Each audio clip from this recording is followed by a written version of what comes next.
I chose this space because I love books. I've always loved books. I'm a bit of a book geek. So I've got some of my favourite books on the shelf, and I've got my folders from some of the studies that I'm doing at the moment. And I love sitting here because it's a nice quiet space where I can just be me around my favourite things. Growing up undiagnosed was really hard because I had a lot of challenges when I was a small child, and a lot of them I put down to the fact that I'm mixed race. My mum was the only black person in my street, and I didn't have a lot of friends near where I lived at all. I was a loner, I was isolated, and to some extent I was happy with that, but I was also not happy with that as well. I thought there was a lot wrong with me and I was just not a happy person. So when I did get the diagnosis, it was a relief because I was like, oh, thank goodness, there's nothing wrong with me, I'm just autistic.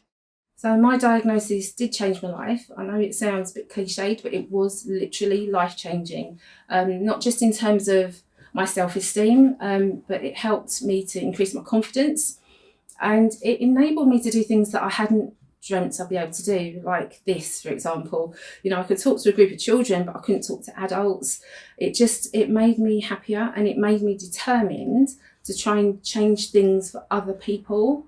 People need to know that.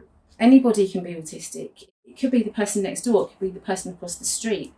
There are lots of undiagnosed autistic women walking about out there who are probably struggling and don't know why, and really anxious and don't know why.